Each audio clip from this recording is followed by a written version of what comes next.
Deuxième manche, les 4 à la suite. Bravo Fabrice. Fabrice, délégué commercial dans les produits high-tech, habitant Longeville-les-Metz. Jean-Claude, il joue pour une 3e victoire ce soir. Hein.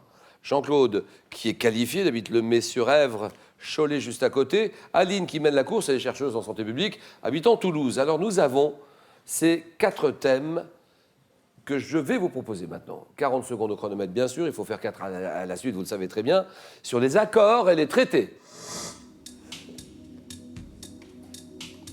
Les légendes bretonnes. Les célébrités avec les dents du bonheur.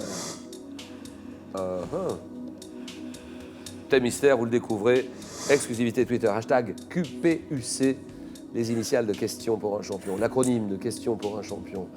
Et vous réagissez sur le match que nous jouons là en ce moment. Aline est en tête, elle est assez surprise, mais elle a bien joué le coup en première manche. Que faire? C'est pas facile. Je vais prendre le thème mystère. Thème mystère. Ordinateur, quand vous voulez, nous dévoilons ce thème. Nom commun commençant par un Y. Très bien. Ouh là là là là, le nom commun, les noms communs commençant par un Y. Alors vous êtes adepte du pub quiz. Tout à fait. Je pense que là, on passe un peu de temps dans les pubs. Hein. Oui, avec des amis et on travaille sa culture générale, on s'amuse. D'accord, ma question pour un champion. Comme la question pour un champion. Vous avez une équipe Voilà, je les salue, une équipe de francophones et d'anglophones. C'est des pubs quiz qui sont en anglais et en français. Oui. Et voilà. Invaincu sur Toulouse. Voilà, jusqu'à la semaine dernière. Ça s'est un peu moins bien passé. Oula, la semaine dernière. Ah oui, oui, d'accord. Oui, les questions étaient vraiment très difficiles. Aline, Oui. vous travaillez, chercheuse en santé publique, vous travaillez sur la maladie d'Alzheimer Voilà. à Toulouse. Et Aline, on vient se prendre un peu de bon temps, quelques heures Tout à fait. sympa dans Question pour une championne, le jeu. Nom commun commençant par un Y. Dans quel luxueux navire de plaisance dont le nom commence par un yacht. Y? Quelle discipline spirituelle et corporelle visant à libérer l'esprit des yoga. contraintes du corps? Par quel mot japonais signifiant littéralement poulet grillé? Yakitori. Oui. Quel terme synonyme de judéo-allemand désigne la langue germanique parlée par les juifs Le ashkénazes? yiddish. Oh, oh, oh, oh, oh. Oui. Le bisou, bien sûr. Très loin. Bravo. Merci. Bravo. Le yiddish, bien sûr. Terme synonyme de judéo-allemand qui désigne la langue germanique parlée par les juifs ashkénazes et le yiddish. Ça, c'est bien joué. 4 points. Jean-Claude, que dit-il? Je vais essayer les accords et les traités.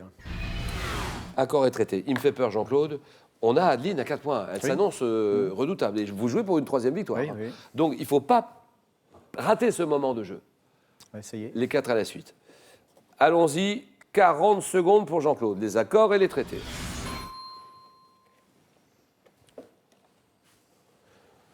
En mars 62, quels accords mettent fin à la guerre d'Algérie? Les accords d'Évian, En mars 57, par quel traité est créée la communauté économique européenne? le traité de Rome, Oui, oui. En 36, quels accords conclus entre le patronat français et la CGT aboutissent à l'octroi de la semaine de 40 heures? Quels accords conclus en 36 entre le patronat français et la CGT? les accords de Matignon, Oui. En août 1842, par quel traité la Chine cède-t-elle Hong Kong aux Britanniques? Prenez votre temps là. le traité de Nankin, Oh,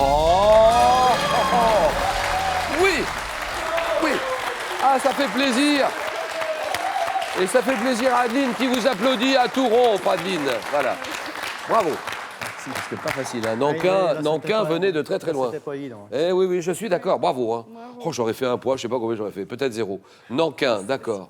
Traité de Nankin, bien joué. Allez, je veux continuer là, plus difficile là. Dans quelle ville, en 75, dans quelle ville de Scandinavie est signé l'acte final de la conférence sur la sécurité et la coopération en Europe? Scandinavie, ville de Scandinavie, 75. Acte final de la conférence. Oslo, Non. L'acte final d'Helsinki. Helsinki. 4 points pour Jean-Claude, le score maximum. Bravo Adeline. Et ben bien, voilà, Fabrice. Voilà, on va voir si le diastème me porte bonheur, les dents du bonheur. Donc, les dents, les célébrités avec les dents du bonheur. Fabrice, Longeville, les Metz. Passonnier d'aviation. Oui. Non, mais alors ça, c'est sympa, parce que vous avez même écrit un livre dessus. Mais sur quel thème exactement? Alors, passionné d'histoire de l'aviation, et je m'intéresse particulièrement aux bases américaines construites en France et en Allemagne pendant la guerre froide pour s'opposer à une éventuelle attaque soviétique, Donc éventuelle ça, Troisième Guerre mondiale. C'est précis. vraiment pointu, hein. Ah bah, il faut se spécialiser, sinon... Vous avez votre brevet de pilote? Oui, je l'ai passé à 15 ans. 15 ans, ouais. Et en même temps que le permis de voiture? Avant? Même avant? Eh oui, parce que voiture, c'est quel âge? 18. Ah oui, c'est vrai. Bah, moi, ça fait un certain temps, oui. Donc, vous faites partie d'une toute jeune association. Comment s'appelle-t-elle, cette association? Ça s'appelle le Conservatoire aéronautique et historique de Metz-Frascati. Pour faire court,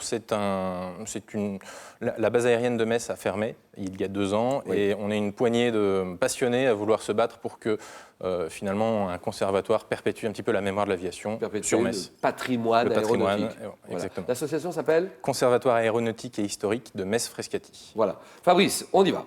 Vous m'avez dit les dents du bonheur. D'accord. Un paquet de chanteuses américaines dont le sourire fait apparaître un léger écartement des dents. Doit-on La Isla Bonita, musique? Madonna. Oui. Quel animateur de télé, pourvu des dents du bonheur, présente l'émission musicale Télématin sur France 2? William Lémergie. En 2014, quelle actrice et chanteuse présentant cette caractéristique physique donne la réplique à John Turturro dans le film Apprenti gigolo? Je passe. 2014. En 67, quel acteur américain pourvu des dents du bonheur incarne le général Warden dans Les 12 salopards de Je passe. Robert Aldrich? Quel artiste aux dents du bonheur ayant sorti en 2014 l'album Combat ordinaire a longtemps Larsenet. été la... Manu Larsenet. Non. Quel footballeur brésilien ayant obtenu à 2 reprises le Ballon d'Or? Ballon d'Or 97-2002. Ronaldo. Ah oui. Oui, pas mal. Ah ben non, mais c'est pas assez de toute façon. Oui. Donc, footballeur brésilien qui est pourvu de cette caractéristique physique, il s'appelle Ronaldo. On est d'accord. Ronaldo, 2 points pour Fabrice et c'est pas suffisant, malheureusement.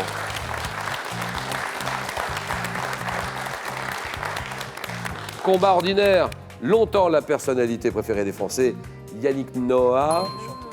Les 12 salopards de Robert Aldrich, Ernest Borgnine. Et l'apprenti gigolo, actrice chanteuse qui donne la réplique à John Turturro dans Apprenti gigolo, Vanessa Paradis, 2 points. On est d'accord, Fabrice, on s'arrête là? Ouais. Parce qu'on a 2 candidats exceptionnels à côté de vous. Merci beaucoup, Fabrice, je le dis sincèrement. Merci, Fabrice. Allez, à présent, c'est 10 000 € que je vous propose de gagner. Quelqu'un va les gagner chez vous, 10 000 €. Quel adjectif issu du latin campestris qualifie un repas pris à la campagne? Champêtre, réponse 1. Citadin, réponse 2. 32 43. Par SMS, vous envoyez la réponse 1 ou 2 au 7 10 20 et tirage au sort parmi toutes les bonnes réponses. Vous connaissez le principe. Adeline, bonne candidate. Elle est donc en finale. Mais Jean-Claude aussi, bon candidat qui, lui, joue pour une 3e victoire. Le match, le choc, le jeu.